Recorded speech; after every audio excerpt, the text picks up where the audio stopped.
How's it going, folks? Today this is the future of LGS, and this is Jeremy, and we're gonna talk about FOMO as well as investing. How do those relate to each other? Well, for me, they relate in a big way. FOMO is, if you guys don't know, is the fear of missing out, and it's definitely it's a real thing. Definitely, people are going crazy over certain products or crazy over certain cards or stocks or bonds or whatever it is. And people are just like, this is the time to buy or this is the time to sell. You don't really know. You can't time it. You can't time the market perfectly. Boy, what am I saying? And you're never going to sell at the all-time high, but you're never going to sell at the all-time low. Well, at least you hope not. But I just want to say right now, not a licensed advisor, just a guy in a parent's basement, all that jazz.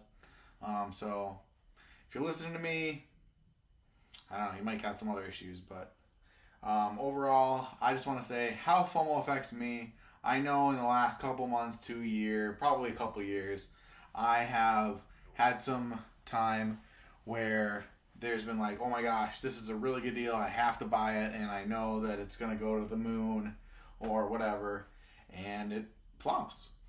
And that happens. That happens to everybody. That happens to me. That happens to all the people that I follow. That happens to anybody. But anyways, I want to say that how that relates to investing for me is it's something that I always have to keep my mind on. Always have to say, okay, am I really doing this for the right reasons? Did I do my research? Did I think about how it affects AYZ or XYZ? And I think that honestly, after thinking a lot about it, one thing that made me want to create this channel is for this specific reason, is to make it so that people don't go out and ruin their lives with FOMO.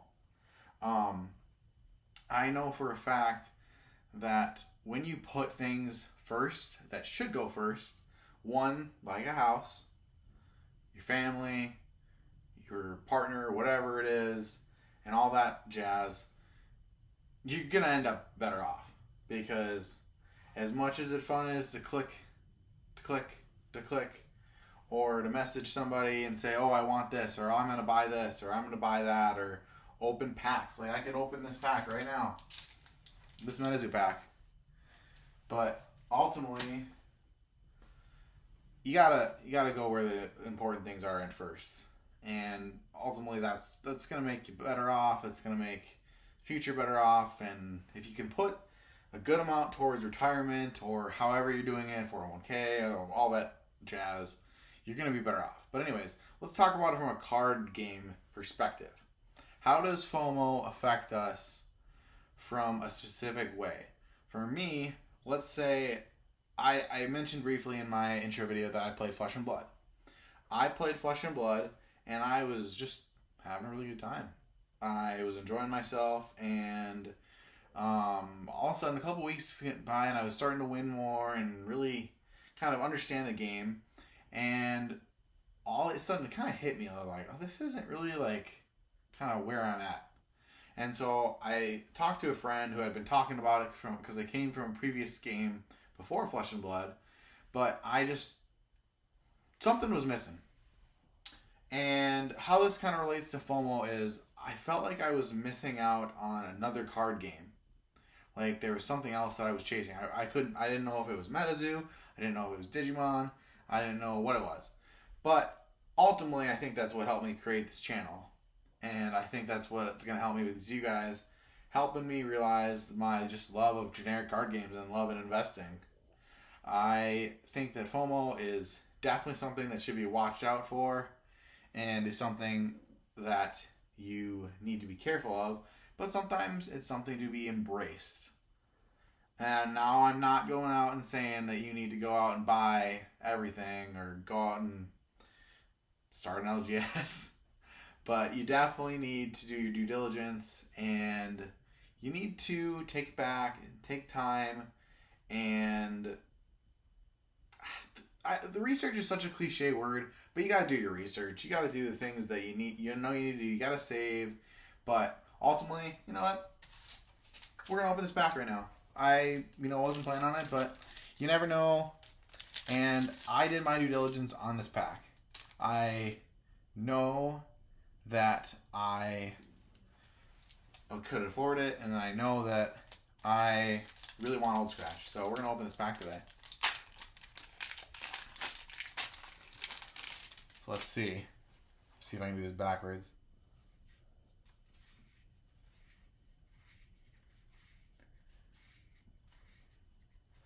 We got Wood of the Coos. And I think that's all we got. Let me just double check and make sure I didn't miss anything crazy. Bellwitch. But anyways, the point of me opening that pack was I thought about opening that pack. And I'm like, I could open this pack today and just kind of prove I didn't have fear of missing out on that pack. If I keep all of these sealed, and I probably won't, that's okay.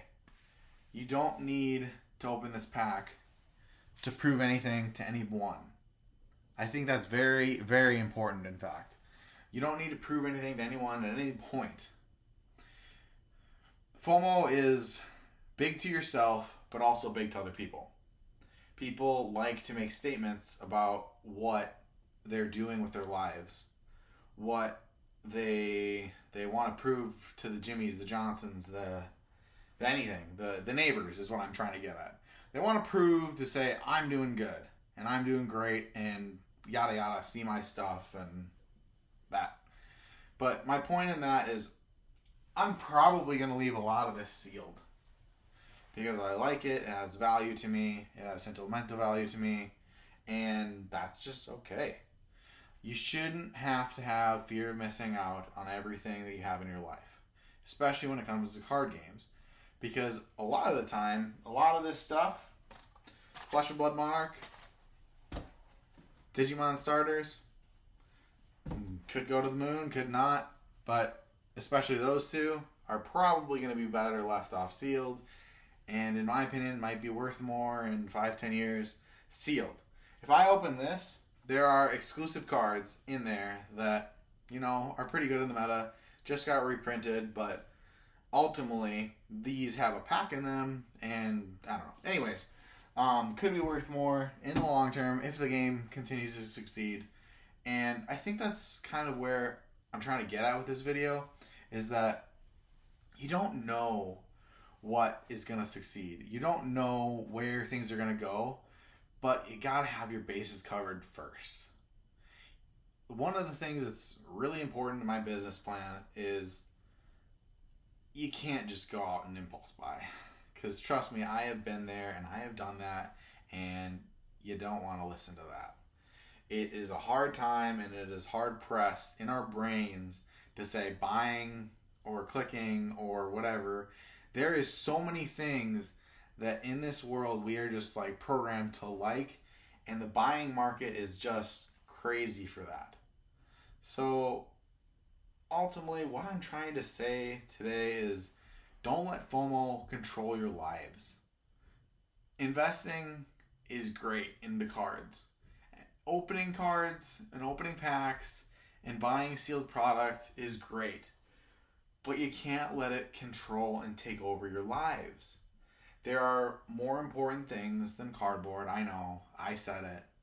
But ultimately, you gotta do your due diligence. As I've said a couple times in this video, you gotta be careful. And you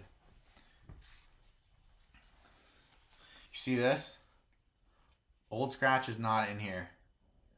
If Old Scratch would have been in here, I don't know. I probably would have freaked out. But 9 times out of 10, that chase card that you're looking for, that crazy card that you're, oh my gosh, I'm sure it's in here, or oh, I'm sure this is a great investment.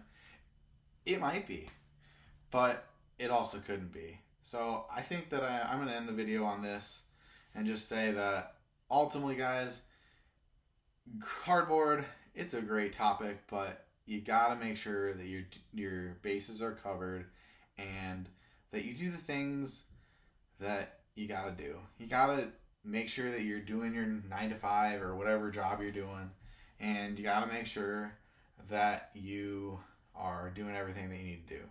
So With that said, see you guys in the future and have a great day.